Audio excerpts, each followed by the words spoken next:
Hey everyone, how y'all doing out there today in Final Cut Pro land? I had to reinstall Facebook on my on Restream.io. That's why I was a little bit late. You know, you never can tell. You prepare, and then what happens is you go live and something doesn't work. So I was live to Twitter, YouTube, Twitch TV, and it wouldn't connect to Facebook. I had to re-log in, so that's why but I wanted to check one thing. Let me see here. Desk cam. Let me check. Let's just check and see if it's okay for me to be on.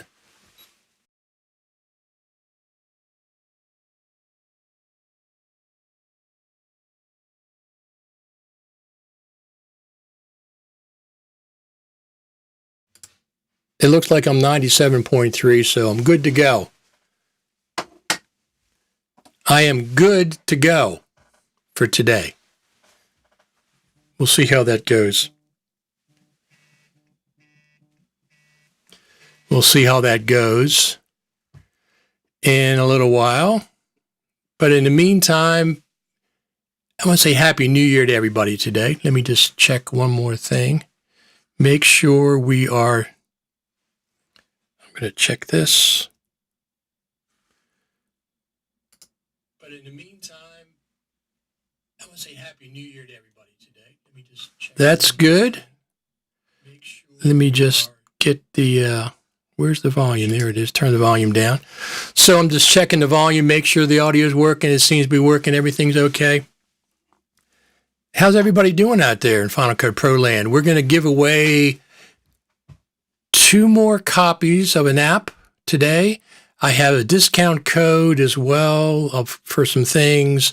We're going to check on some of my favorite apps of 2021. Well, the last part of it anyway. I've got some apps coming up here.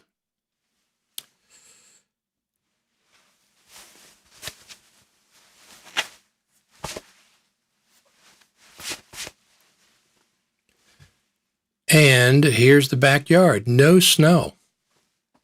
Can you believe that? No snow. Philip Allen says, hey, Richard, how you guys doing? How you doing, Philip? Glad you could join us today. So I've got one of the reasons I wanted to do is I wanted to have one more show before the end of the year. The other thing is there's some apps that I bought in December that I'm really kind of excited about. Some of them are for Final Cut Pro or Final Cut Pro video related. Some of them aren't. So we'll see how that's going to go. One of the things, so the other thing is, so Apple's really been pushing this Hollywood thing. Have you seen their ads for the new iPhones?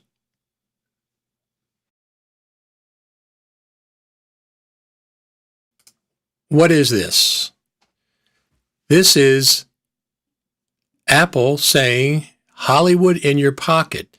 They're trying to make a hashtag out of this. Hollywood in your pocket. Isn't that interesting? Hollywood in your pocket.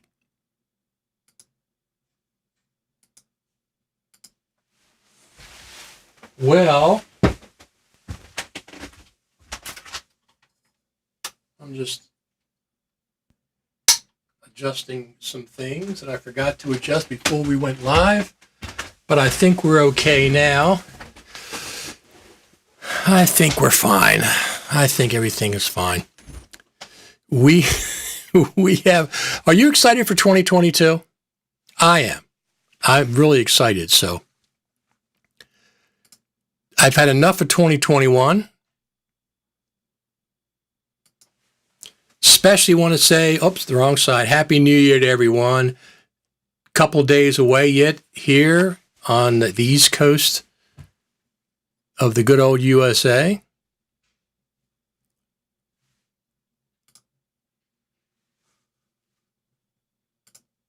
I like what I see, but what about 24 frames per second? So I posted this online saying, hey, who said that who said that, what did I say? I said, who said that, where is that? Looking for something in my list of things.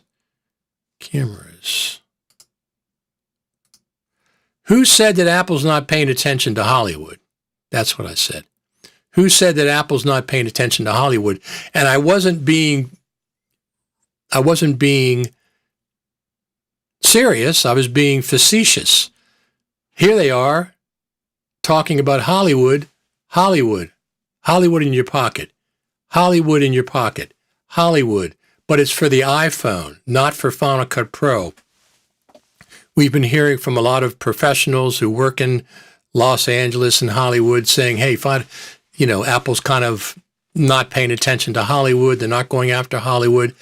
I don't expect them to go after Hollywood. Do you? Do you expect them to go after Hollywood? I think some of the things that most editors would like to see incorporated in Final Cut Pro, hopefully in 2022, hopefully we're going to get some of the things we've been wanting for dupe detection for a long time, scrolling timeline for a long time. Movable markers, click and drag markers. There's all kinds of things that Final Cut Pro is still missing. As good as it is, that's my main NLE, absolutely. As good as it is, it's still missing a lot of features that other NLEs have had for a long time. And in the last 3 years, we haven't had that much in the way of development, have we? What do you think? Are you satisfied with the development cycle that Final Cut Pro has done for the last 3 years? It's okay. There's been some neat stuff, but nothing like the years prior. So let's talk about that stuff. So let me go to, so I was hoping to get, let me see if I have camera, built-in camera. This one's not working. Let me just check something here. Get this one started. See if I can get this up and running. I've forgotten how to start an old iPhone with finger touch. I mean, I don't know how. There we go. Now it's started. Let's see if this camera comes up. I'm going to start it up and see if it comes up. We'll see. It's been so long since I've used them. I'm used to the Face ID now that I forgot how to reboot it. So Philip says, I've been working on Resolve on a project. It's very advanced in many areas, not just color. That's correct. Resolve would absolutely be my number 2, my secondary NLE at this point. There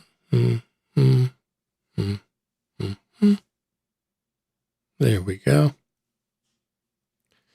Now let's see if this is going to come up for us.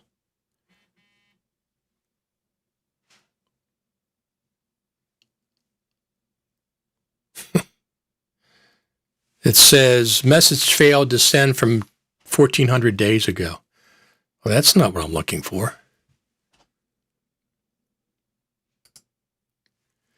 Jeff says, I think it hasn't kept up with Resolve, so I'm learning Resolve more in 2022. Absolutely, I would think. That's weird that this camera is not coming up anymore. But anyway.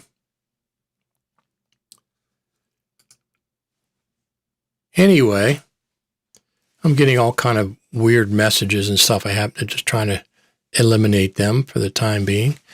Anyway, I had 3 cameras set up. I have this camera set up, overhead camera. Look at this. Look, I can't believe this. What's going on here? I have to rotate that. There we go. That's my overhead cam. It's weird. It connects, and then I have to rotate it. Connects, then I have to rotate it. So I don't know what's going on.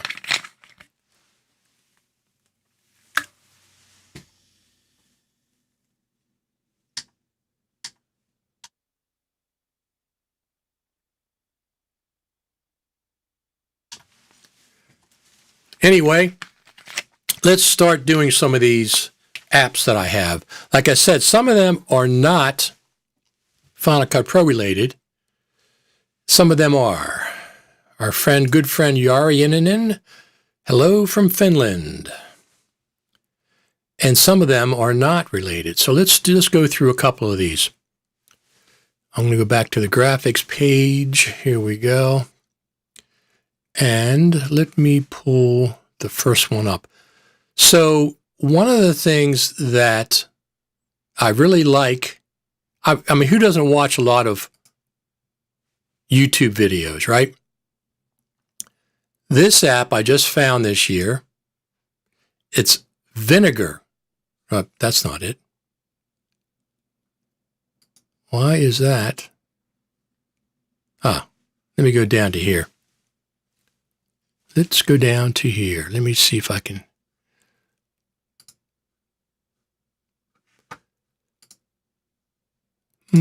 Just checking on something. Here it is.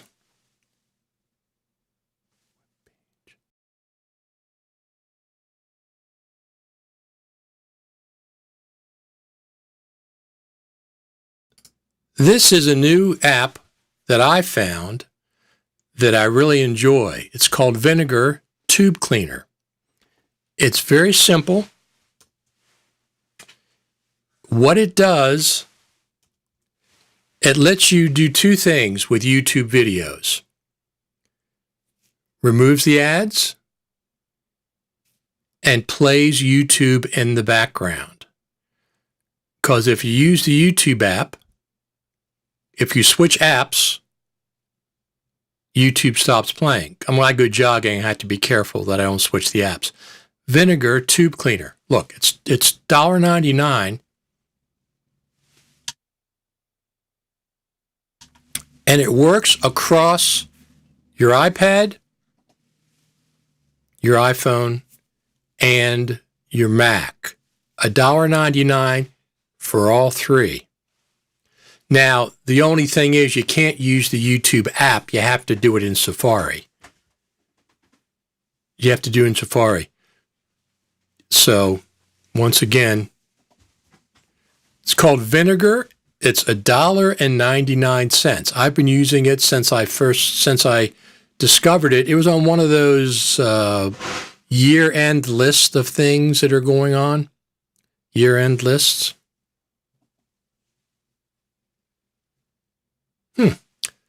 That is so bizarre. Let's see what's going on here. I don't know what's going on.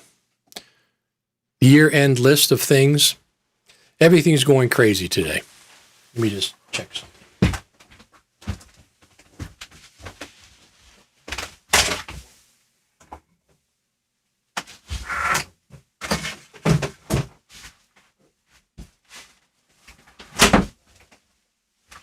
I had to close the door to my studio because people were walking by and distracting me. So anyway, that's the first app that I recommend. Well, recommending, it's $2. It's $2, $1.99. Gets rid of ads, YouTube ads, and it lets YouTube play in the background. Now, for $1.99, and it works across your iPhone, iPad, and your Mac, but you have to use it in Safari. You have to access YouTube in Safari. It doesn't work in the native YouTube app. Happy New Year. Absolutely. Happy New Year to you as well.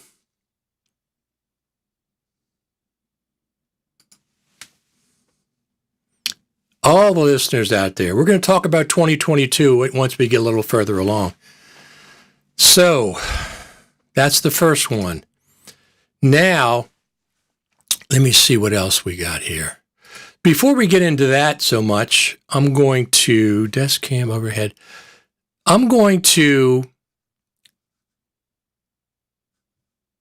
this has probably been out for a while, but I didn't catch it until this last week. This is something I recommend. If you're a fan of rock music, or the Beatles. I'm going to play snippets of it. I can't play too much. I'll get a strike.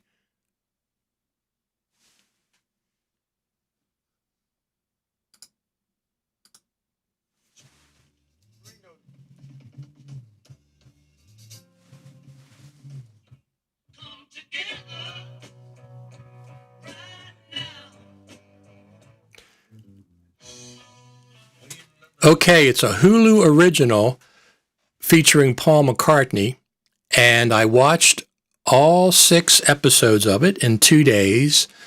He's interviewed by Rick Rubin. Highly, highly recommended if you're a Beatles fan.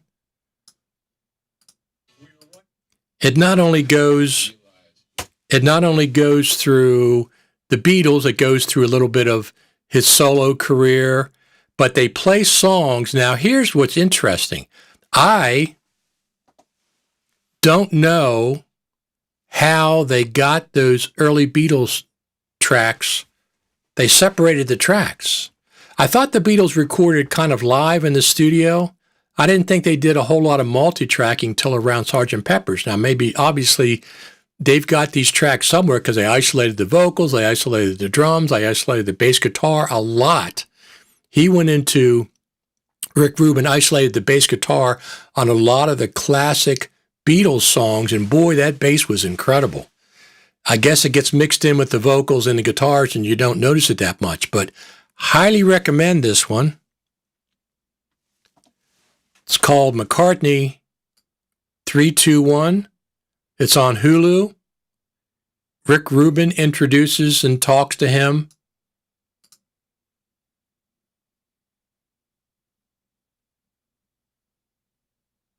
I've been very, very impressed with some of the programming that Hulu has brought out. This is another example of that. This is an example of a great program if you're a Beatles fan, if you're a rock music fan. There's some things that were revealed in there that I didn't know, like who played certain guitars. There's some guitars I thought George Harrison played that Paul actually played. So that's another recommendation. That's not directly related to Final Cut, though. So we did Vinegar. Now we're going to do another one here that happens to be on sale, and that's our friends over there at Filmic Pro. So Filmic Pro has a sale. I think it's like 30% off. Let's see if we can pull up the App Store. What does it say? Filmic Pro. Yeah, let's pull it up on the App Store right now. So Filmic Pro video camera, $14.99. I'm not sure what it normally costs, but it has all their packs, expansion packs, are also on sale. Filmic Pro is another one. All their expansion packs are also on sale right now. So I use this. I'm using it right now for this one, for this overhead camera. I'm using it over overhead camera. I have it on clean HDMI out, and I can switch it. And I bought all of the packs for it, the different packs. Speaking of recommendations, so I got these little, I really like these little drawers for my desk for organizing small things. These are some cards in there. That's like a 3-tier. There's some of my connectors. And this is another one. There's a bunch of things in there. So this is a little stand that I have that's holding my speakers up. You can't see my speakers, but they're right there. And I have one on this side and one on the other side with those little drawers. And I really like that for organizing things I can get to quickly. Small stuff, not big stuff. So that's another recommendation, but that's not a plugin or app or anything, but that's just another recommendation. Since it was on this video, I figured I'd recommend that as well. So one of the things that I'm having problems with right now is, let's pull this up. I'm having problems getting this working, my Shuttle Pro 2. It's a little convoluted the way they're doing their drivers. I have not been able to get this working in Monterey yet. I use it all the time. What I use it for is shuttling through one frame at a time. I find this much more natural to shuttle than the arrows or the J and the K and the L or the K and the J keys. I find this much easier to shuttle through one frame at a time in Final Cut. Haven't been able to get this working. I know it is working because some people have said, well, they say that it works, but you got to go through some hoops. And if this doesn't work, you got to go through that, a different hoop. And you got to go through this. It's the whole thing with Monterey and the security and all that. So, but I haven't got that working. If somebody knows how to get that working specifically, I've been to all the web pages. That's not what I'm talking about. Plenty of web pages. And, but I haven't got it working yet. I'll spend more time getting it working. All right, let's go to another recommendation. Let me see here. So we did this one. Let me see. We did Filmic Pro. There it is. Holidays. Happy holidays from your friends at Filmic. 33% off all film looks. Holiday sale syndicate, 50% off through December. That's one of the ones we just went through. While we're on the iPhone and the iPad, our friends over at LumaFusion, look at their statistics. Total exports, 14,873,304. Uploads to YouTube, over 500,000. Uploads to YouTube. That's 2022 statistics. This is the updates that they've done. Updates to LumaFusion. Graphic EQ, they've added that. External drive editing, video stabilization via core mount. Third-party plugins, audio plugins, they brought those back. Numeric keypad, absolutely. Third-party Filmic D-Log V3 LUT. Dropbox replay integration, full ProRes support, resizable UI, etc., etc. So that's another app that I highly recommend. How many are using LumaFusion? It should be in your toolbox. I have it. I've bought it since I've had it for years. I also have the Final Cut Pro XML plugin. That is, it's an add-on. You have to buy that.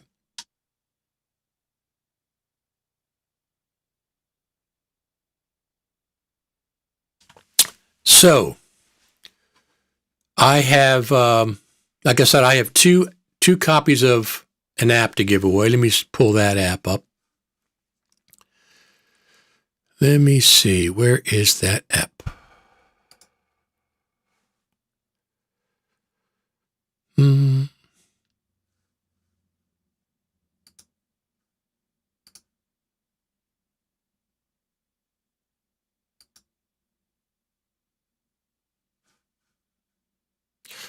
So Philip Allen says, I've played with it as a test. I'm not very fast with it. And no, it's different than working with the Mac.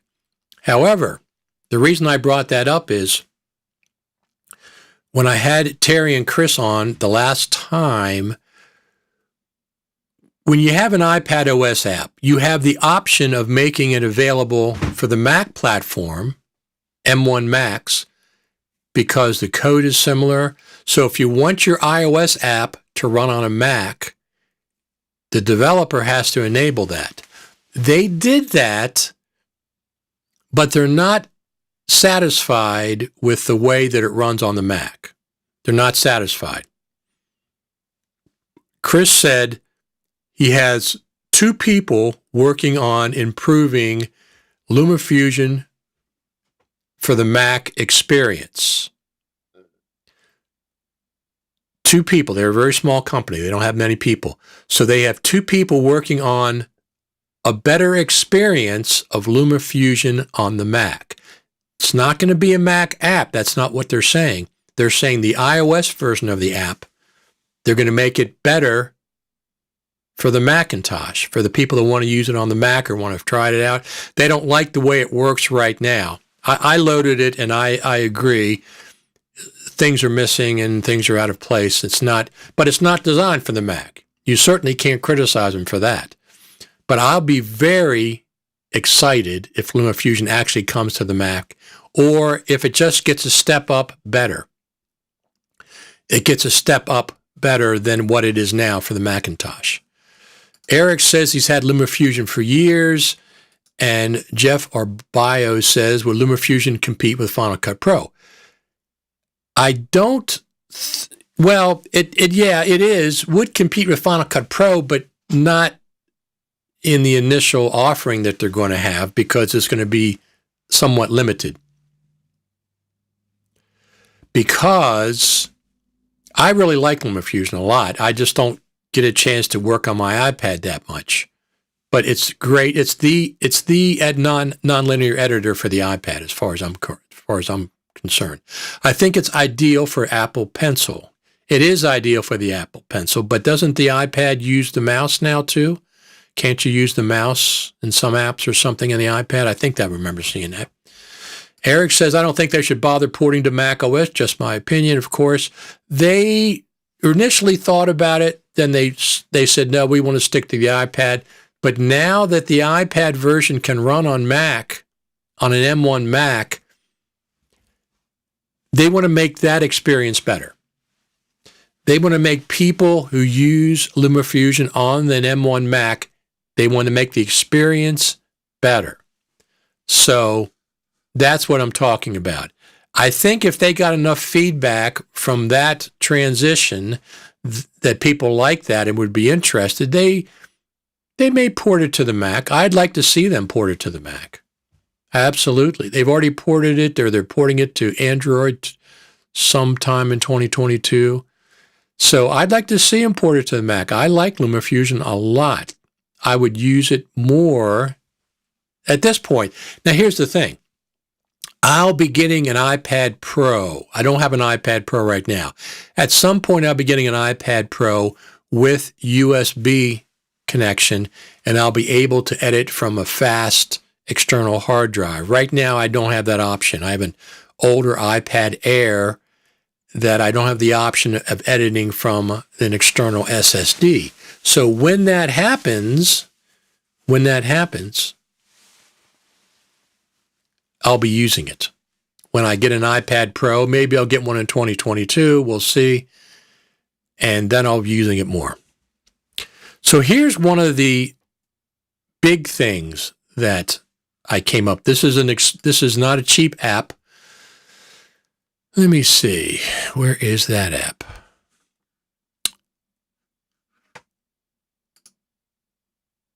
This one.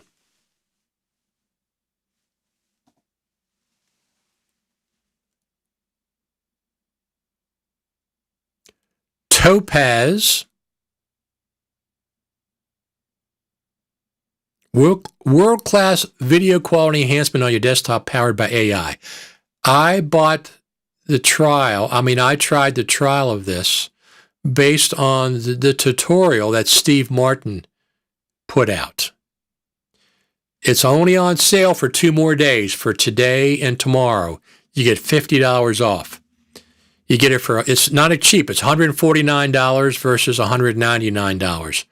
I am astounded at what this app can do. Now, you can try it for free, but you only have 24 hours, or a little over 24 hours, if you want to buy it for $50 off, which is a nice little chunk. So the interesting thing is, it does, let's pull this one up. It does denoising. This is a standalone app, but it does upscaling as it denoises. It's amazing, absolutely amazing what this can do when it upscales and denoises at the same time. So you're denoising it, and you're upscaling. So I have standard def material. I'm doing a documentary right now that's all standard def, and I'm upscaling to 200%. So, and it's just amazing. It improves the original quality, and it upscales. It's amazing what it can do. I am astounded. So try the trial. If you have any use for denoise, this is not a plugin. So here's an example. Look at the size, SD upscaled to 4K. It's incredible it's not just a denoiser, it's also it upscales incredibly. It has a whole bunch of different algorithms that it uses, the AI uses. And I really, really like it. You have a little over 24 hours to save $50. A little over 24 hours to save $50. It's amazing. It's called Topaz Video Enhance AI, topaz.com, I believe, topazlabs.com. Now, I got this, I found out about this from a tutorial Steve Martin did about it. I really couldn't tell from his footage. It was too dark. I couldn't see, but when I downloaded the trial and tried it out, it's fantastic. Now, one of the things that it does, it takes a long time. So in my experience, it takes about 4 times real time to process. So if you have a 1-hour video, it takes 4 hours to process. This is not a plugin for Final Cut. This is a standalone app. But the fact that it denoises and upscales, you can upscale from standard def to HD, or even go from HD to 4K, and I guess it goes through each frame in the artificial intelligence, and as it denoises, there's different denoise algorithms. You can preview them, you can try them out, like there's dozens of them, different parameters and things, and you can try them out side by side. You can put a 4-way up, and it's amazing because when you're denoising, you upscale. So I'm using standard def, and I'm going to HD. It's incredible. Absolutely incredible. Look at the difference here. Even if you have HD footage and it's noisy, filmed in the dark, you can also not upscale. You can just do 100%, but you can still denoise. So there's the information. Oh, there you go. So that I really recommend that. That's the only one that costs a lot of money that I'm going to recommend today. But I really, especially if you're using, it does deinterlacing, it does all kinds of stuff, and you can experiment. You can experiment with the 60s, with a 30 frame, 130 frame clip, and you can stop it and stuff. But just download it. Just download it. So Jeff Arbayo says, does it work with your M1? That's what I used it on, my M1. I'm using my M1 exclusively now. So yes, it works with the M1. But once again, it's a standalone app. So you load your clips in it. You can batch load them. Click on a clip, do your settings, test it, do your settings, test it, load another clip, do your settings, test it. And then I just let them run overnight. And then when you get done, the clips are all done. I've had some incredible experiences. Absolutely incredible results with it. So I recommend it. Steve Martin was, like I said, was the first one to recommend it. There's the information. Video Enhance AI, topazlabs.com. You can try a trial, and it's $149, and I'll give you a little tip because you're watching this show. So can you use it inside of Final Cut? No, it is a standalone app. It's not a plugin for Final Cut. It's a standalone app. So, which is not a problem because I don't want Final Cut to be bogged down trying to do denoising and upscaling. I just run it standalone. I can run it, outside of Final Cut and then just take the clips and put them back in. But I'm very, very impressed with it. I've never used, what's that real popular denoising system, whatever it is. I never bought that.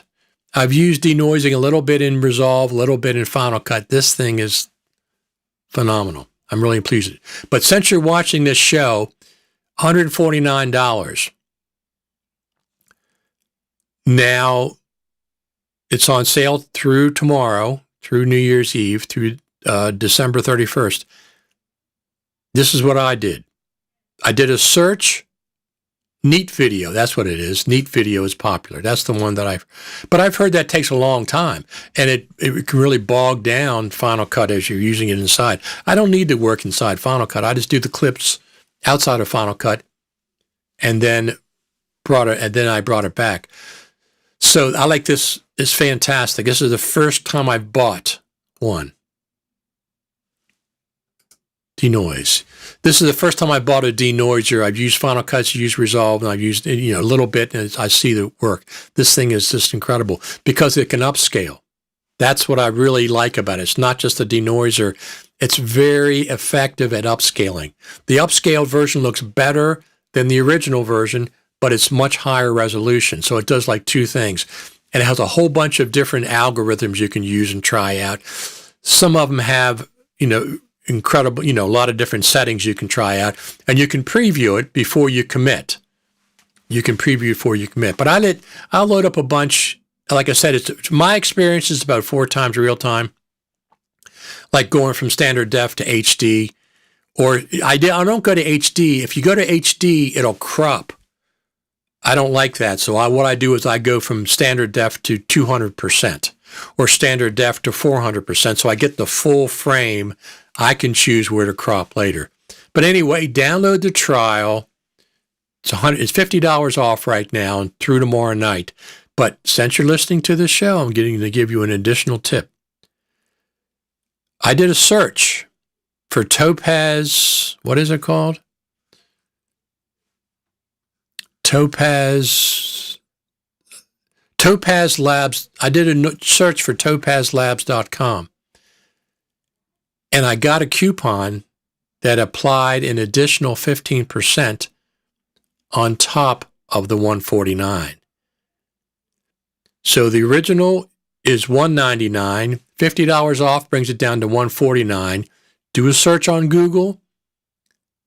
Try one of the coupons, discount codes that they bring up. It worked for me.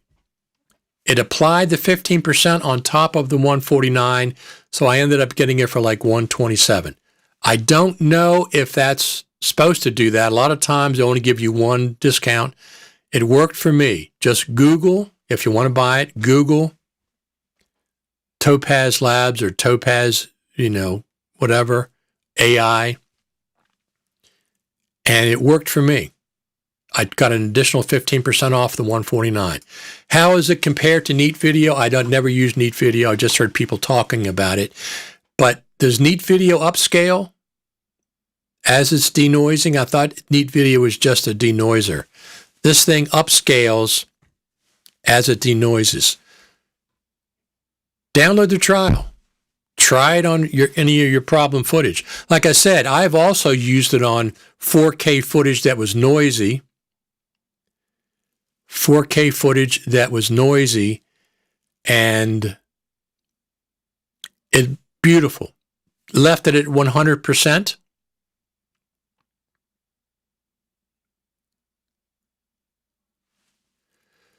Left it at 100% and got rid of the noise.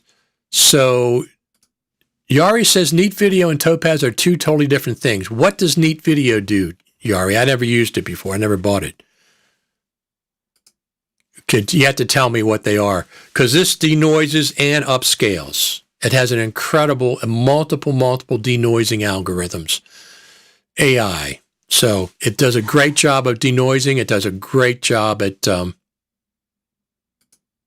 Neat Video is great at denoise. This one is great at denoising. I'm just really impressed. I thought denoising had limitations, but this is really, just download the trial. This is a denoiser, and you can upscale while you're denoising. It also deinterlaces. It uses artificial intelligence. Like I said, it's about 4 times real time. Download the trial. Compare them. People that have tried Neat Video, try this.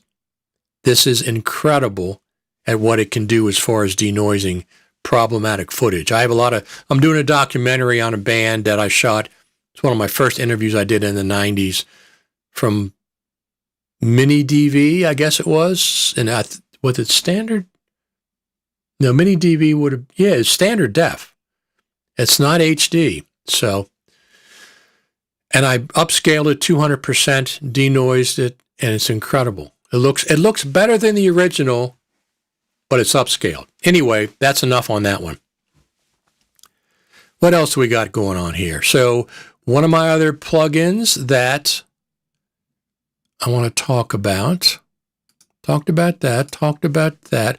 Well, we'll just mention this one while we're here. Film Convert, we've had them on the show before. They are doing 30% off all software. They have the bundle and FCP plugin with nitrate. We had them on for Cinematch, which matches your different cameras to the same color profile. I believe that's what it does.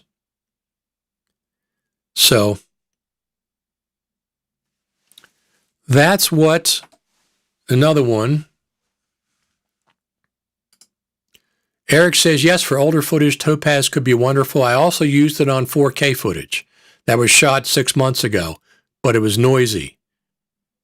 Got rid of the noise. It got rid of the noise 100%. I didn't upscale. You don't have to upscale. You can keep it at 100%. But just download the trial and try it. I'm very impressed with it. I'd never used Neat, but I can't imagine this being any less effective at denoising plus upscaling than Neat Video is. Does Neat Video upscale for you? Can you upscale standard def to HD and from 1080p to 4K? This does it. Download the trial. You can judge for yourself those who use Neat Video. So what else do we got here?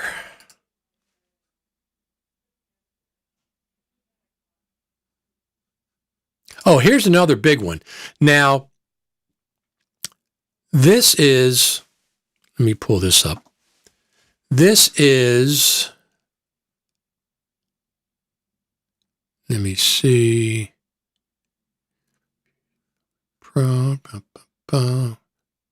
So this is one that I've been buying anyway for over the years. FCP Effects.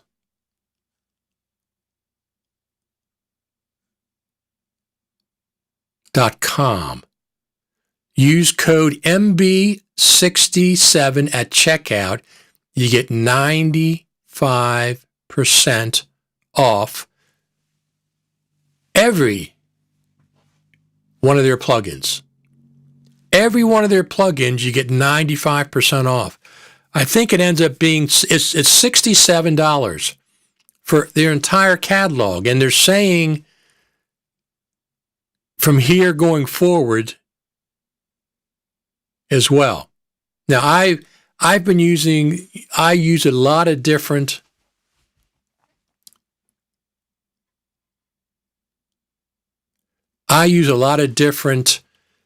plugin manufacturers, Motion VFX. I use Ripple Training.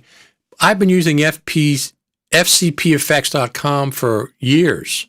So I had a lot of their plugins already, but the 67% covers 100%. 1,900, they're calling them premium effects. It turns out to be $67. So I did it, $67. I bought it. They have all kinds of things.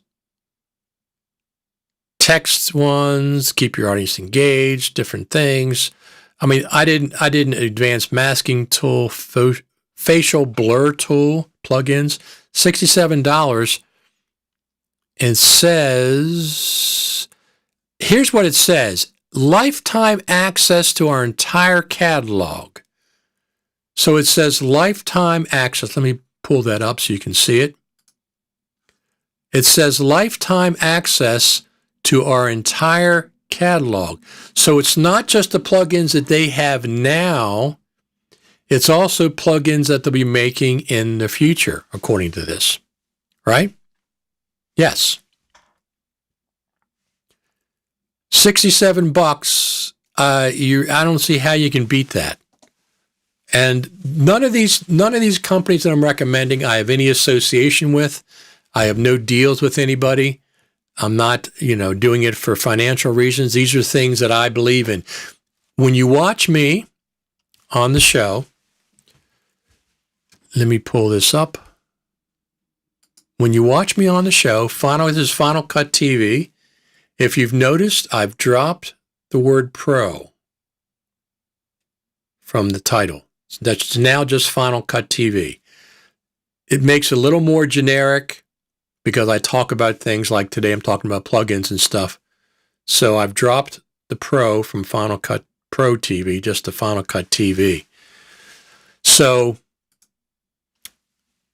if you listen to me, you follow me on Twitter and Facebook and YouTube and all that stuff, I'm not going to ever recommend something to you that I don't personally use or think that it's a good product. Now, I could be wrong some of the times, but I'm like this Topaz, I bought it. So no upscale in neat, so that's one of the differences, but incredible granular noise control. There's a lot of controls in Topaz as well. There's a lot of controls. You can go in, I don't know if it's, well, you can go in, there's a lot of, there's usually 5 or 6 different selections that you can do, but it does it as it upscales. So it does it as it upscales. Matthew Pate says, good afternoon. Would love to try. The only difference is Neat Video works inside of Final Cut Pro, so you can take something on your timeline and clean it up right there, and it takes forever to render. I understand, Jeff. I've heard that before. It takes forever. It also bogs Final Cut Pro down sometimes. I don't want that. It's just like using isotope plugins. I don't use them inside of Final Cut. I stopped using them years ago. It's an isotope were the #1 crashers of Final Cut Pro for years. I use them in Logic, or I use them standalone.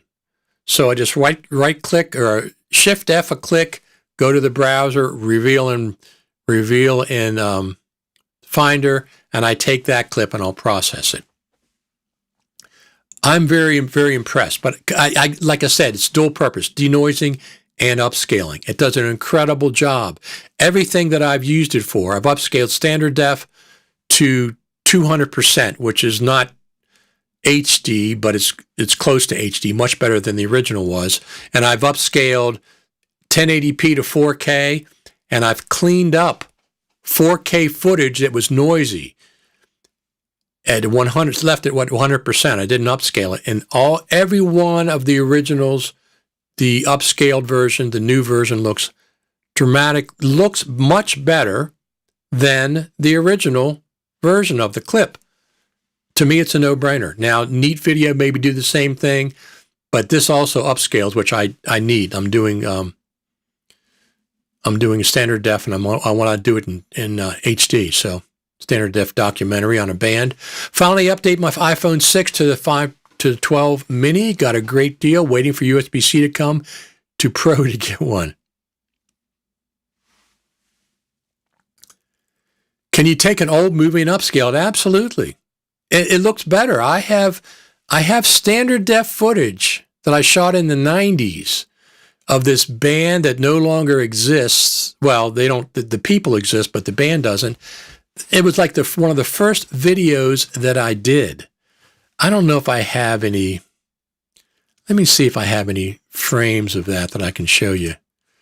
Let me just see something here. I might have some. Well, let me just give you this one. Okay, let me pull this over to the graphics. Hold on a second. Let me pull this over. Now, this is the image on the left. This is my footage. The image on the left was 4K. I didn't upscale this. I just denoised it, just playing around with it. That's the image on the right. Image on the left was original footage. Image on the right is, I left it at 4K, just used the denoise algorithm. Let me see if I have another example that I can show you.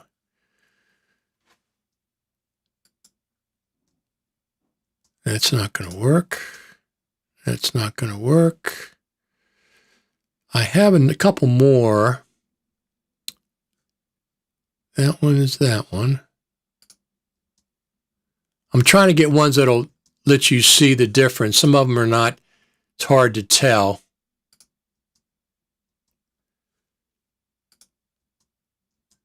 But other ones, well, I can't find any more right now. But that's just one example of one. So can you take old movie and upscale it? Absolutely. Absolutely. It works very effectively. Hey, look, is it make it 100% better? No, but it makes it 20% better, 30% better, but it upscales it. The upscale version looks better than the original version. You know, you just can't stretch a movie and have it look good because it pixelates and everything else. This does magic. It upscales and it denoises at the same time. Not just one setting. There's multiple settings. I use voice denoise in Final Cut Pro as a plugin all the time, but if I add another Isotope plugin, well, Isotope doesn't support Final Cut Pro 10. Period. They say it on their website, we don't support Final Cut Pro 10. It doesn't work. Some people have had, been able to use it. It's crashed Final Cut Pro so many times for me. It's #1 crasher. I stopped using it. Do I like it? Yes. I use it in Logic. I use it in Logic or I use it standalone. I don't use it inside of Final Cut. That's my point.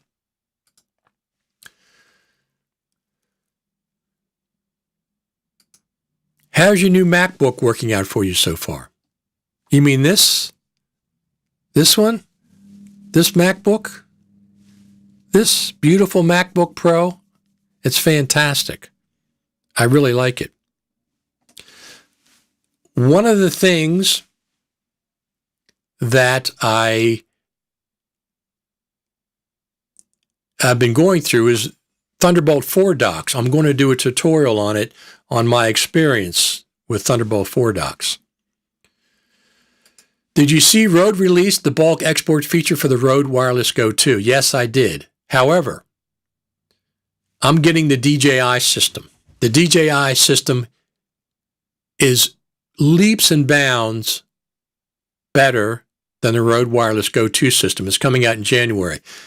There's like 6-7 major features that the Rode Wireless Go can never have and didn't have. And one of the things that I argued with them about at the beginning was they gave the Wireless Go and didn't give you the cables necessary to use it for like the iPhone. They charged you $27 for a new cable. They charged you $19 for a magnet. They didn't, and when I didn't get their cable, but it doesn't work that well. The volume's too low for me. The new DJI mic system is fantastic. Everything is inside of a compact case. It's a charging case, and it has battery built in. You can charge all three, two transmitters and the receiver 2 times, additional times beside the initial charge. If you're out in the field, everything fits in the case. It comes with the magnet for the clips, for the clip-ons. It comes with all the cables you have. The transmitter, they have a little clip-on device, like a lightning port that clips onto the transmitter, so you can plug the transmitter directly into your iPhone with no cable. It just sits on the iPhone, not the transmitter, the receiver sits on the iPhone. No cable necessary. This is all included. It's $239, I think, or $339. It's $40 more than the Rode Wireless Go 2s. I'm sure the quality is similar. It has batch exporting. When you plug the transmitter in to a Mac, it just comes up in the Finder. You just drag and drop files. You don't need another app to get files off of it. But I am appreciative that the Rode released the bulk export feature, because that dragging one at a time was a real pain. Can it upscale from 4:3 to 16:9 and look good?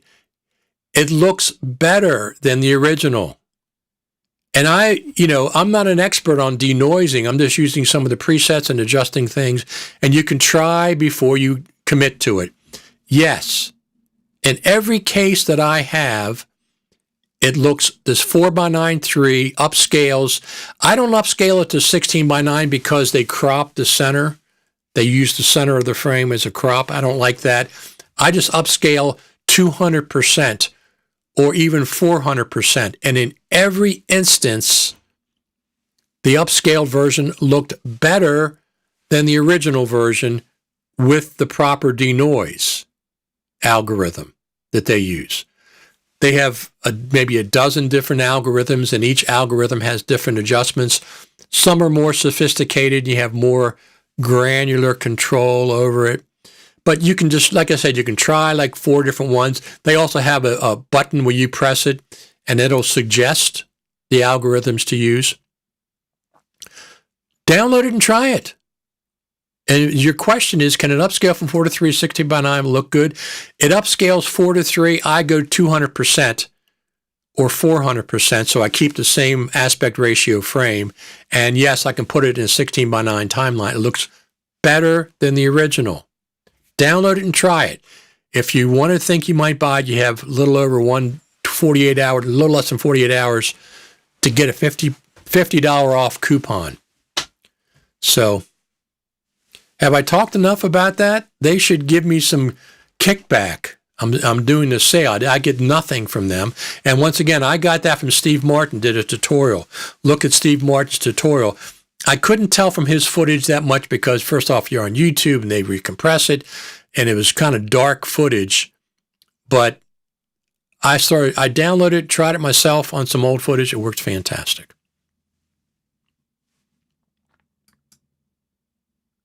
You can monitor and adjust audio on the fly with the DJI. One of the other things about the DJI mic is when you place the receiver on the camera with the Rode Wireless Go 2, you have to look at the top and look down to see the controls. The DJI, the screen is right here. You can look at it on the side. There's a touch screen. It has a touch screen right there. It also has 2 outputs. It has a headphone output and an audio output, analog. So you can output to analog and monitor in headphones with 2 separate jacks. Thanks, Richard. I'll try it out. You download the trial. It's a 2-week trial, but if you want to save $50, they also give you a money-back guarantee. So if you want to save $50 and buy it, do that, and then they give you a 30-day guarantee, money-back guarantee, no questions asked. So if you buy it, you don't like it, get your money back.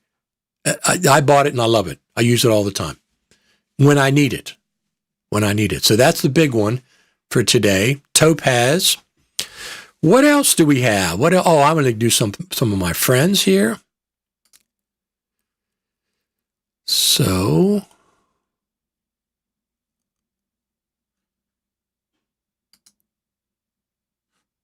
I told you about Vinegar. Where is my other one? Let me pull up this. Apple.com. I'm doing a search real quick for our friends. Well, that didn't work. Oh, let me pull this up real quick.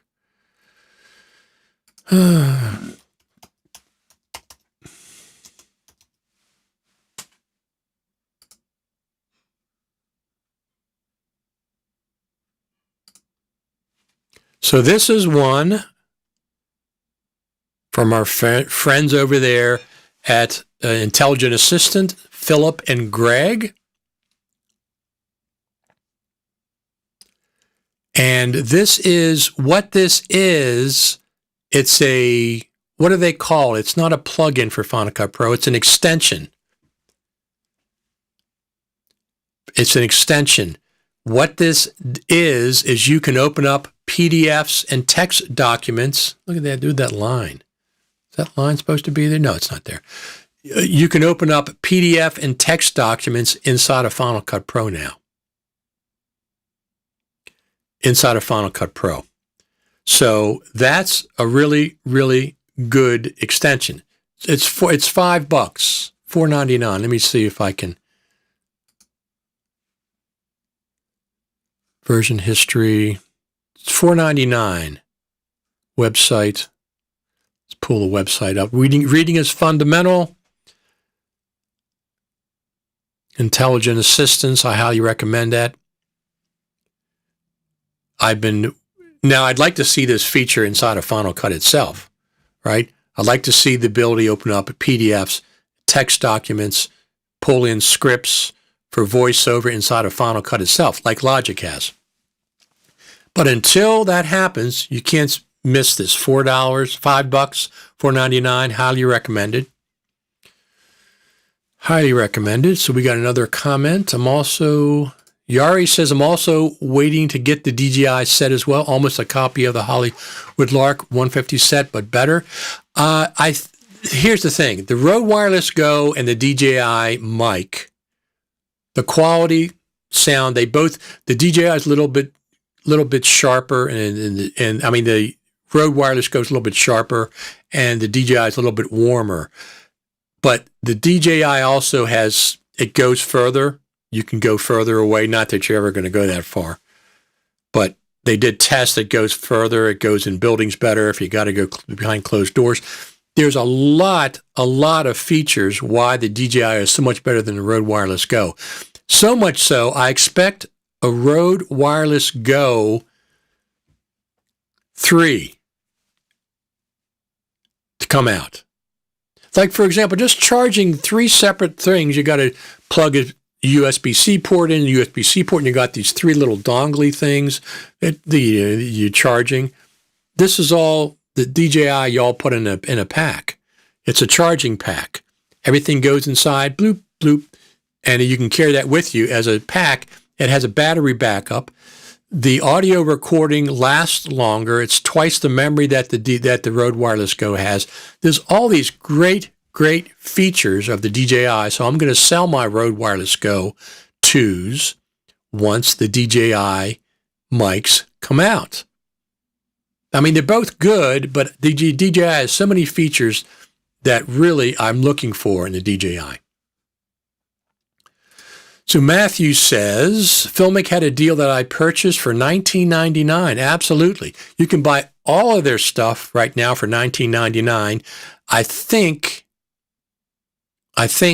that includes the film packs. That includes, what's the one that I use? I used where it records in the front and the back camera double take. It includes that. It includes color preset packages. You can't go wrong. Your audio sounds so good. Wow. Well, there's a reason why my audio sounds good. And it's not cheap.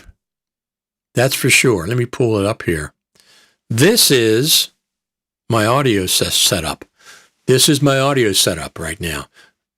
These are all emulated. These are plugins that are running in real time. Okay? They're software plugins, but they're acting like hardware plugins because these are all running in real time in this unit. This unit processes all the plugins in real time. It has its own chipset inside here that processes all those plugins that you saw. So all these plugins are running in my box in real time. I mean, maybe a couple of microseconds difference, but that's why it sounds good. Plus, I have I'm also running through a Neve. I mean, I'm running through a Neumann TLM 103 microphone. It's just out of sight right here. These people have these arms that come in and microphones, big arms coming up and coming down and stuff. Just get a little mic and keep it out of sight the best you can. This is 6 inches away from me, not even 6 inches. And it's right here, but it's just out of this screenshot. This is what I use. There it is right there. You can see the head of it. So it's just barely out of, it's right there. less than 6 inches away. You don't need those arms and giant arms and all over the place. I mean, they come from days of radio when you didn't see people, but now that you're seeing people, you don't need all that stuff. There's ways to configure. You don't need those big arms coming in your shot. Do all your old apps work with the M1? Most, I think. There's one that doesn't work. I use, that's one of my next recommendations. I use an app called Annotate to do screen grabs and do arrows and circles and stuff. And it doesn't have the ability to take something and blur it out anymore, like a license plate or somebody's face. Stopped working in Monterey. I mean, you have to update to Monterey. Now, at this point, I skipped Big Sur completely. I didn't use Big Sur other than to try it out. So I went from Catalina. I had Big Sur loaded on my Mac Pro, but I didn't use it. Never used it. I think I maybe used it once for one live stream to test it out. But the M1 Mac Pro, you have to go to Monterey. You have no choice. I expect Rode to release a charging case in 2022. It's more than just a charging case. Charging case is only one of the things. As a matter of fact, there is a charging case on Amazon for like $50.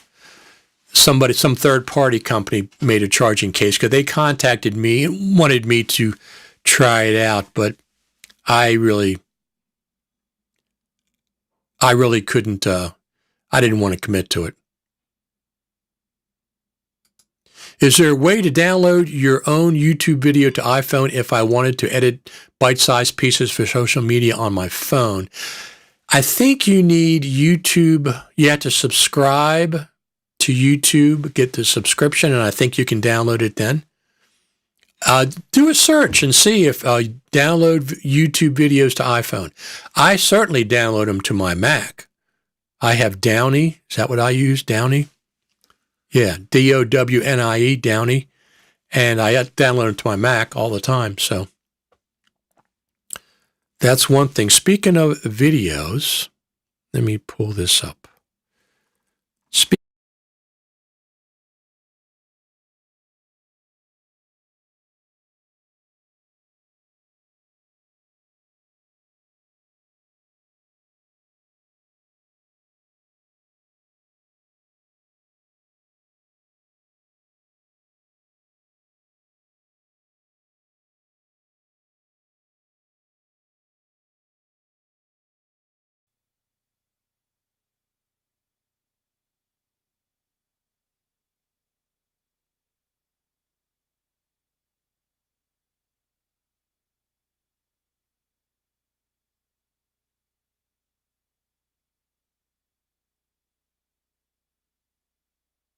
There we go. That was a latte. Sorry. Let me pull that back. This was my version of a latte that I made today before the show. It worked out pretty well.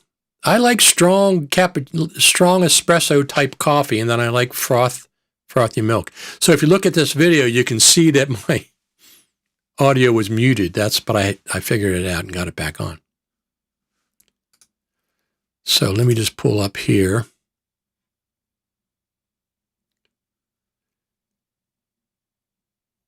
Here's a little thing I shot on my.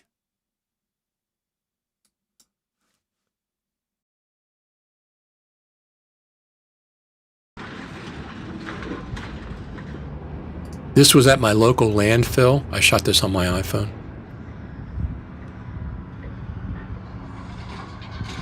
Look at that sky.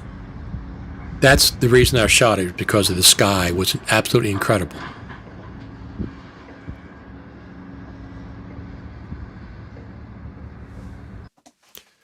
So, what are you hoping for in 2022 regards to Final Cut Pro? Well, 2022, what I'm hoping for is it's a lot better than 2019, 2020, and 2021, because they were very, very sparse with features and vast improvements to Final Cut, especially compared to Blackmagic. I've had people on the show, and people offer excuses. They don't think that the Final Cut Pro team can stand on their own or something, and they offer excuses. Oh, what about the pandemic? What about COVID? What about? I have the Dictionary of Excuses. This is the Dictionary of Excuses that NLE manufacturers, developers can use as to why they're not developing properly. So I have this bookmarked, excuse number 173, COVID. COVID is an excuse in my book of excuses as to why this Final Cut Pro has been slow development. Look at the development cycle of Blackmagic and Resolve during the same last 3 years. Compare Blackmagic's development cycle to Final Cut Pro's development cycle. No comparison. But 2022, let's hope they get it back up to where it belongs and give us features that we've been asking for a long time. Collaboration, dupe detection, click on a marker and move it. How about just scrubbing a project in the browser after all this time?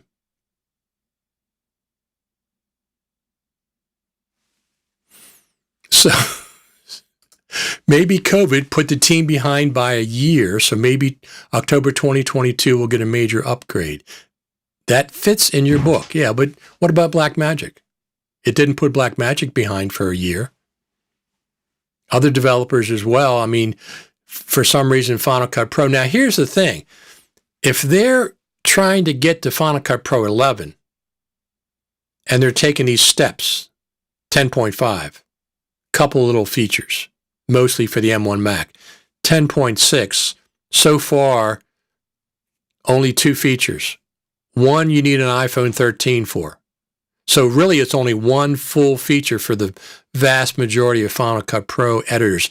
Now that one feature, masking or tracking, is a big feature. That's a big feature. But it's still only like 1.5 features so far for 10.6. If they're just taking baby steps, 10.5 is only a couple, 10.6 is only a couple, because they're trying to get to Final Cut Pro 11, that'd be great. And then Final Cut Pro 11 is the big one. Am I expecting a big one? Oh, yeah, of 2022. I hope they continue to develop 10.6 and give us some big features. Look, 10.6 came out when they brought out the MacBook Pro, okay? 10.6 came out when they brought out the MacBook Pro. Maybe they weren't quite ready to release it yet. I mean, we're all second guessing. Who in the heck knows? I just know that in the last 3 years, the development of Final Cut Pro has been way slower than Blackmagic by far, than Logic Pro by far. So that is, we'll have to see. Is it something new that they're doing? Are they trying to get to 11? Do not hold your breath while you wait for new features in Final Cut Pro in 2020. I'm not holding my breath.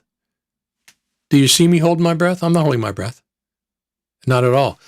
As a matter of fact, my expectations for Final Cut Pro have been tempered.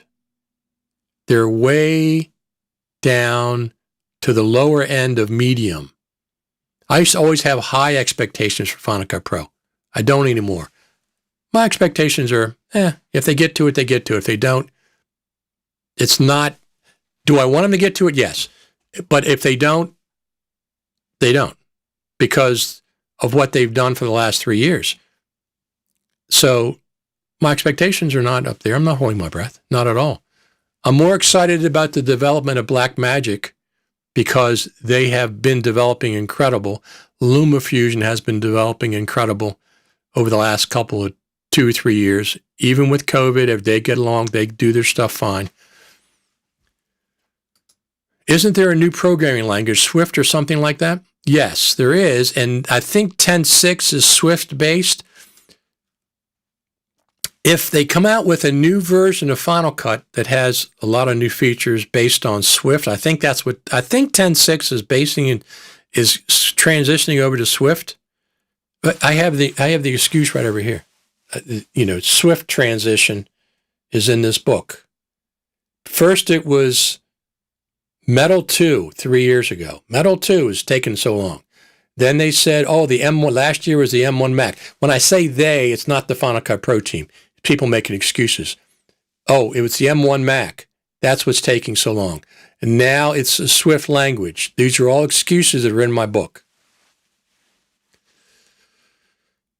Have you ever used Avid Media Composer? I was the post-production supervisor at the National Archives in Washington, D.C., and when I went there, probably about 11 years ago, 12 years ago, they had Avid on a PC. That's what they had. That's what I got the job as, an editor, Avid on the PC. Well, I soon transitioned out of that and got Final Cut Pro. Initially, Final Cut Pro 7 on a Power Mac G5 or one of the early Intels. So yes, I have used Avid on Avid Media Composer. Could I use it today if I had to? Sure, I could. I don't have to, so I don't. But if I was a youngster working in wanted to get into Hollywood, of course I would learn that. The last one I would learn would be Premiere, and that's simply because of the subscription model that they have where you can never stop paying. So let's get back to do we have any more? Let me see if I have some more. Let's see, graphics. So there's a version of the noise reduction. This was a 4K video on the left that was noisy, and I did it 100% without upscaling on the right, and that's an example there. So let's see what else we have. Cameras, Camlink. Cameras. Put that down. Pro, LumaFusion. Here's something I've been doing. Let me turn this off and turn this off. Here's something that I've been doing. Here's my new OWC dock that I got. So I want to say a couple of things about it. I had two problems with this dock. All right? Two problems. One was it doesn't take the Camlink 4K and any of the ports. And I use the Camlink 4K for all of my live streams. I've been using it for years. The Camlink 4K does not work in this Thunderbolt 4 dock in any of the ports. Not the Thunderbolt ports, not the USB ports. It freezes in a matter of seconds. This is not the only Thunderbolt 4 dock that happens to. There's a couple of other ones that are having the exact same issue. I don't know what the problem is, but that was one of the problems. I've got rid of that problem because I did this. If you notice the white cable there, that's going into an Apple Thunderbolt converter. It goes Thunderbolt 3, 4 into Thunderbolt 2. So I took Thunderbolt out of that, and I go into this dock. This is the old docks that I have. You can see the white cable once again going in there. And this dock, the top one is an OWC dock. Right now, I am streaming from that, my Elgato Camlink 4K from that dock. This is not a live video. This is just a photograph. So this dock works with the Camlink 4K. This dock does not. So I take Thunderbolt out of this dock and go into this dock, and it works. And it works fine. You've been watching it the whole time.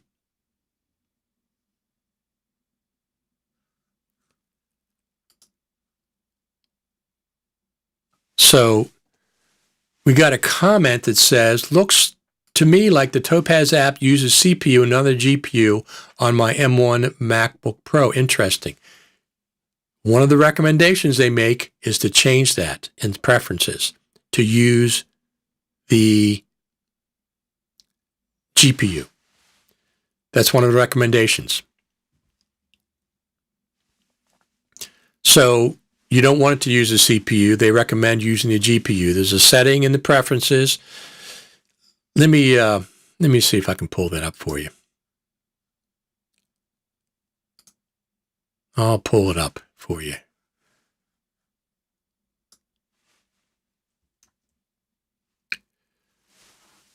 So here's the preferences, and you want processing, save, AI processor.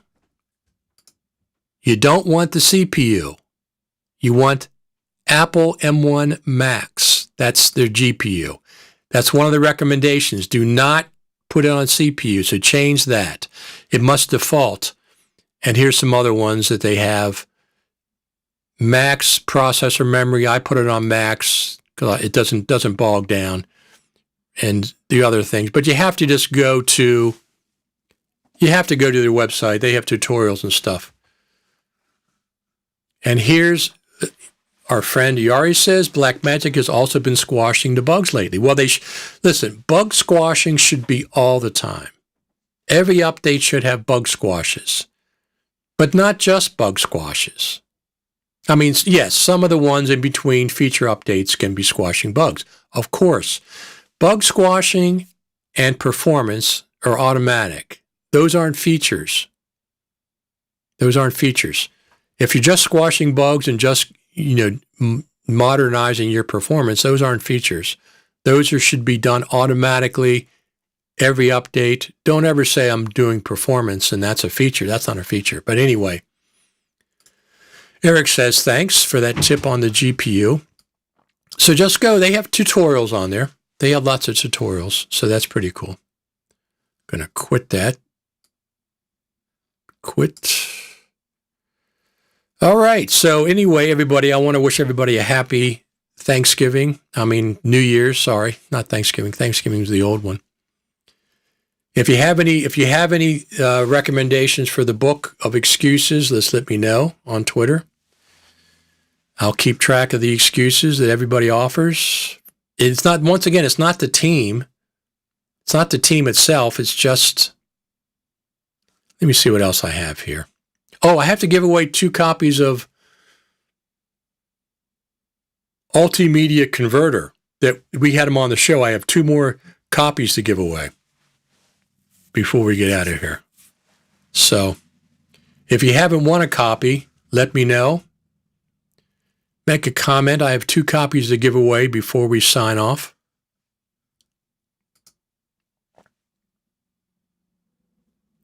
Thomas Collins says, thank you. Thank you for listening in, everybody. Thomas, if you want a copy of the Multimedia Converter, let me know in the comments and I'll give you a copy. I'll reserve a copy for you. As a matter of fact, I'll just take this right now and copy it over. Oh, I got one more recommendation. Let me pull this over here.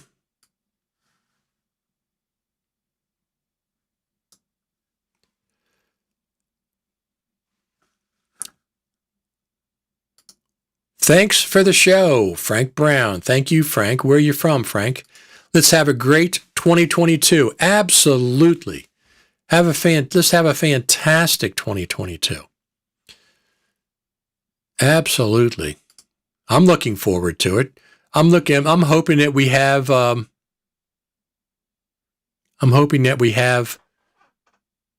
NAB. Don't forget to subscribe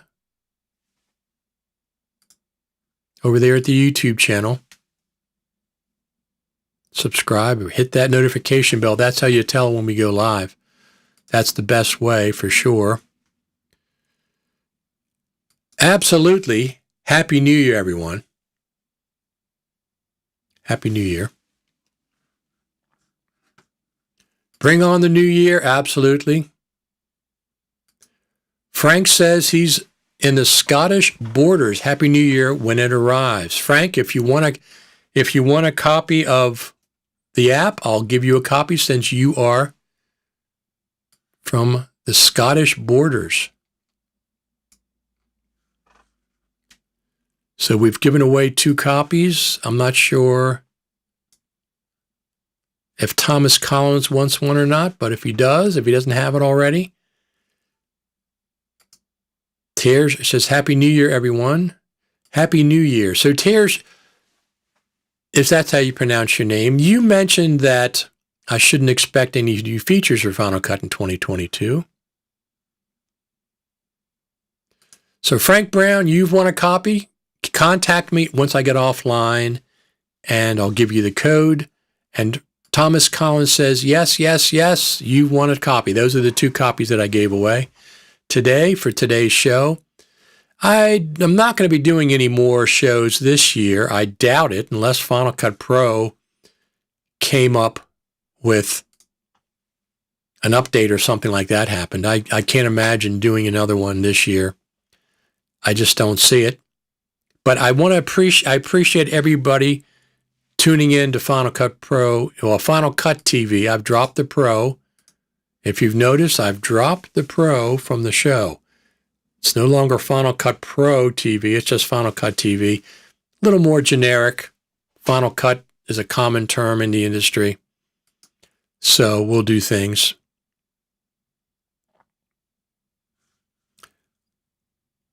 I missed the app description, but who wouldn't want a free copy? I gave my 2 away, unfortunately, 2 that I had left. But we'll tune in for another future show, and we'll see what we can get you a Bryce. Bryce, where are you from? Bryce Bagwell.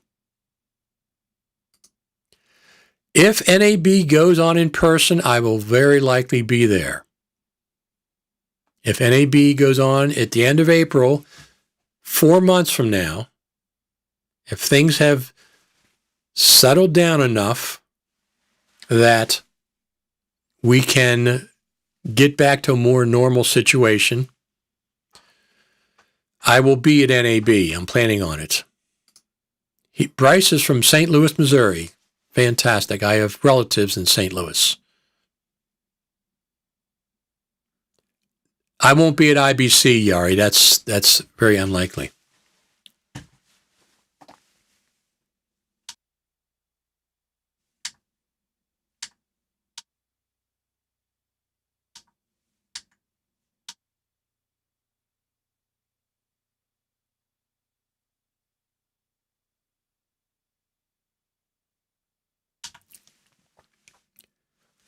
Monitor. There we go. MacBook. Big MacBook. All right, I think we're going to get out of here for today. Everybody, I really appreciate it. Absolutely. Happy New Year. Happy New Year to all the listeners. John Essex says, Hi, Richard. Thanks for all the shows this year. Always great to tune in from the UK. Happy New Year to all the Final Cut Pro fans around the world. Absolutely. One of the reasons I have these shows is for everybody in the Final Cut Pro community to be able to comment live. The Final Cut Pro team watches this show, some people from it, so they tune in. They get it.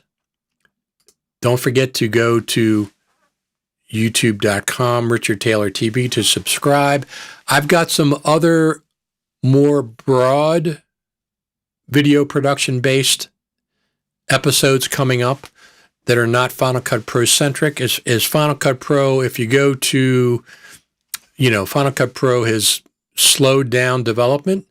So as they slow down their development, my expectations are also slowed down. They can go back up again. And Final Cut Pro is still my number one NLE that I go for. But my expectations are down here. If they don't do anything in 2022, they don't do anything. I'm not going to worry about it. Not that I ever really did worry about it, but my expectations at one point were much higher. In 2019, when I went to Final Cut Pro Creative Summit, my expectations were very high that we would see 10.5. But we didn't see 10.5.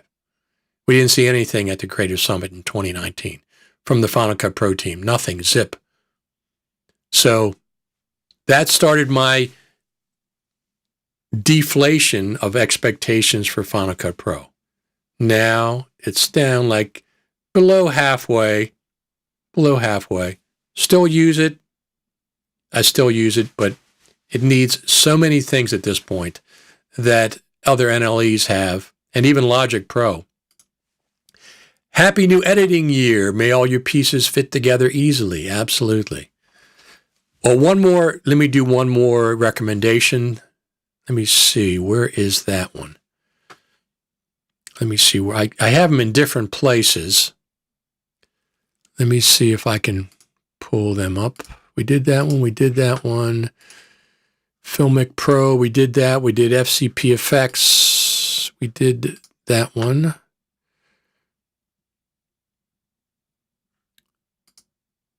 Here it is. Here's one more.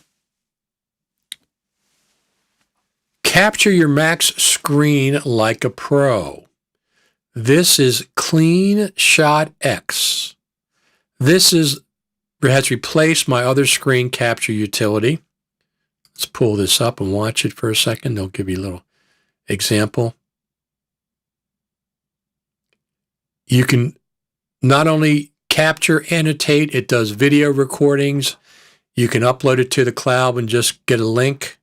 If you want to record video, you can record. These are all the options it has. This is my new screen capture utility. I bought a copy.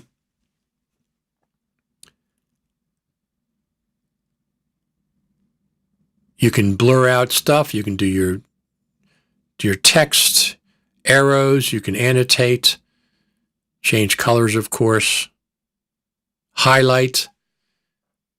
You can save a copy, drag it to where you want. This is my new favorite. Upload it to the cloud. You got to register for a website. And then you have a link.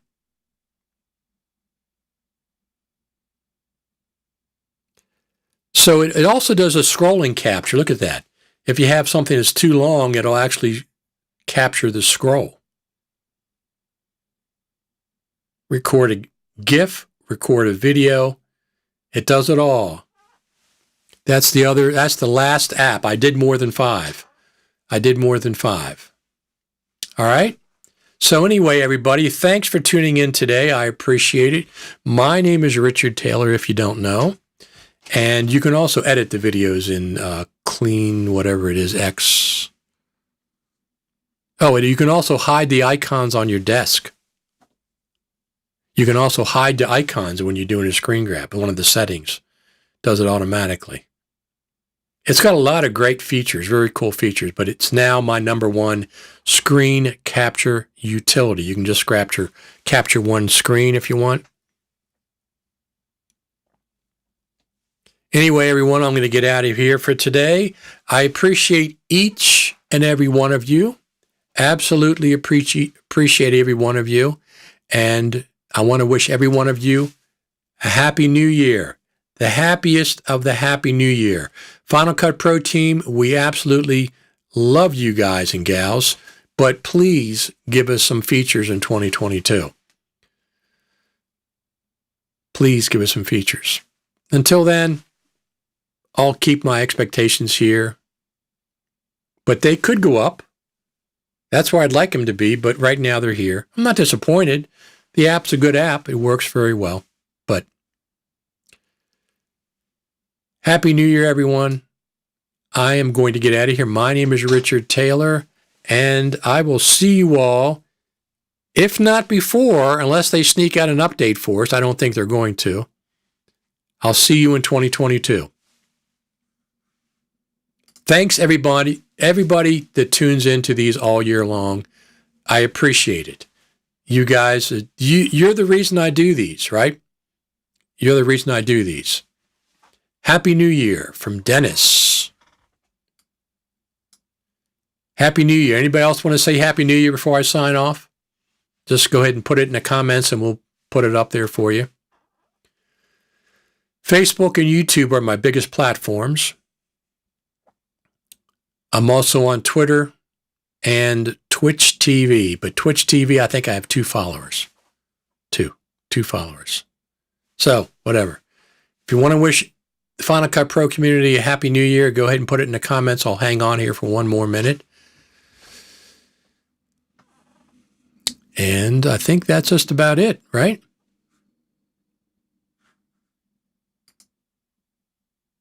Thanks so much. Appreciate it. Have fun. Thank you. Frank Brown. Thank you. I'm going to get off here, everybody.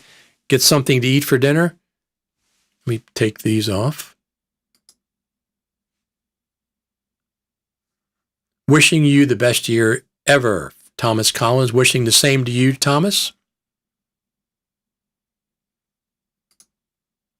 All right, everyone. Thanks. Thanks for tuning in. Spread the word. Subscribe over there at YouTube. Get your friends to do the same. And I will see you in 2022. Hopefully with a new version of Final Cut Pro. With features. With dupe detection. With movable markers. With a whole bunch of new stuff. If they're working on Swift version, I hope it is Swift with the feature update. Thanks, everyone.